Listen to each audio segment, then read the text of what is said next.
Welcome back to News Geelong on this Friday evening. Not only is it spring, but also October, and that means the Spring Racing Carnival. Ian Nichols attended the Geelong Cup launch. This is the 2010 Geelong Cup. I'm told it's real gold. It certainly looks like it. The Centrebet Geelong Cup of 2010, and it's been launched this week at Market Square, right in the heart of Geelong.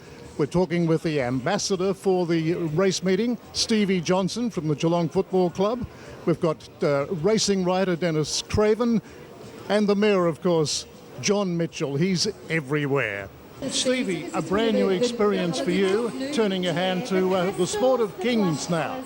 Yeah, I'm looking forward to the Geelong Cup. It's obviously a big party in Geelong, and everyone likes to get along and make it a great day. So, I've found it's going to be a great experience. Are you a punter yourself? Yeah, a little bit. More so when it comes to the Spring Carnival. I like to class myself as a professional like everyone else, but just every now and then when I'm down the pub with my mates, I have a bit of a flutter. Well, it's a nice way to relax after a very tough footy season. Yeah, definitely. It's probably the couple of weeks that you really look forward to at the end of the year. Footy season's obviously very. It's tough all year round, and you're looking for relaxation at the end of the season, and this is what the Racing Carnival brings. Well, let's hope you can kick a few goals on October 20. You'll be going out with a few friends, will you? Yeah, definitely. I'll be getting a few friends along, and hopefully I can tip a couple of winners. But I think the chances of that happening are probably pretty slim. Well, we're a couple of weeks away yet, so you need plenty of time to study the form. Yeah, I'll be into the papers, studying them up over the next couple of weeks. Well, good luck as ambassador, and let's hope we get a great day for the carnival. Yeah, thank you. Yeah, hopefully you do. Amy Parks from Channel 7 News. We know you know something about horses. You've come from the Bellarine Peninsula, and a privilege and an honour, I guess, to be an ambassador for the 2010 Cup. Absolutely. Definitely a privilege, definitely an honour. I love the fact that I'm able to come back to the town where I grew up and be a part of something that's integral to the town. It's part of the fabric of the town, as much as the footy club and everything is. Once a year, this is the annual party. When you win the premiership, obviously it's a massive party in Geelong, but this is the annual party you can rely on every year, whether or not there's a premiership cup. So it's great to be a part of it. Yeah, it's a great atmosphere, marquees rocking and rolling, and I know that you do have a little flutter from time to time. In fact, you fancy yourself as a bit of a tipster anyway. I do. I tend to go with the gut. I don't know if I'm technically a tipster, but I go with my gut feeling. I tell you, I had a wager on the hung parliament. I had one on the drawn game, believe it or not, and I didn't put any money down, but I had a feeling about Chris Judd in the Brownlow. Should have put some money on that because that would have been a good winner. But I've put all that back in the account now, so that's ready to go on Geelong Cup Day, so I can have a flutter. And you're obviously all hyped up for the day. You've got the day off? I do. I've put that in. That's an RDO for me. I've checked the roster with my bosses. They're all clear to let me go. So I'll be down here for the cocktail evening the night before on the Tuesday, which is great. I'm going to stay up here in Geelong and then be ready and rested for a big day on the Wednesday. Obviously, I'm hosting the fashions I'm judging the fashions on the field on the Wednesday. At Market Square for News Geelong, this is Ian Nichols. Thank you, Ian. News Geelong attended the monthly Business Network Forum this week with the question, is education meeting the needs of employers in Geelong?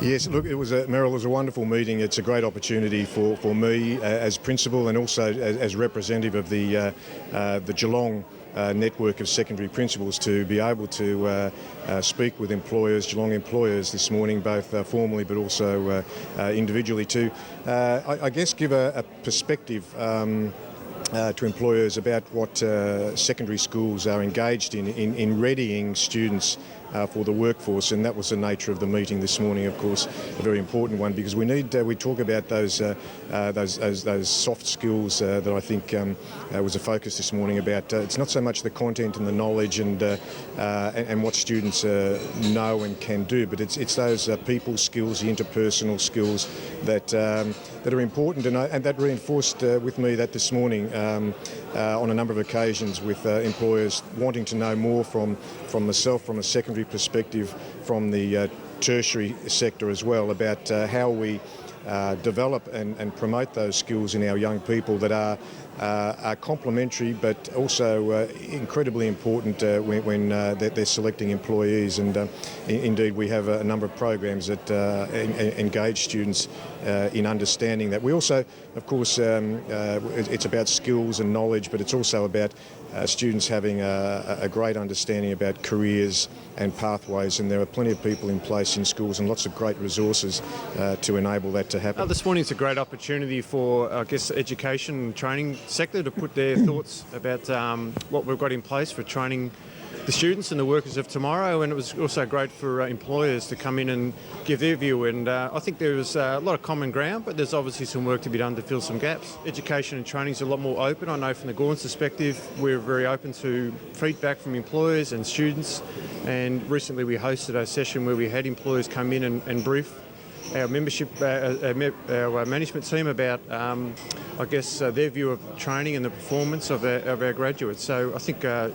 things have certainly changed. So I guess the employers in Geelong want to know that they're getting graduates that meet their needs. And so we talked about two aspects of that.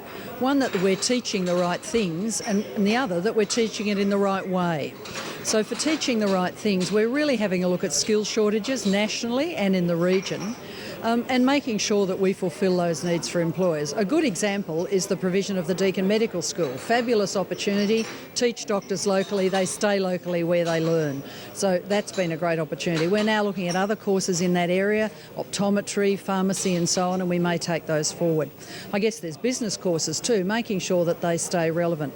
Lots of Geelong people are now on business advisory committees for us, so they're telling us what they want in graduates, and that's fantastic. Well, all the hype, the barricades, the crowds and excitement of the UCI World Road Race is over, but work is still going on around the clock to pack up and get back to normal, as Ian Nichols reports. It's the day after this incredible event in Geelong, the Road Racing Championship, and they're cleaning up, as you can see.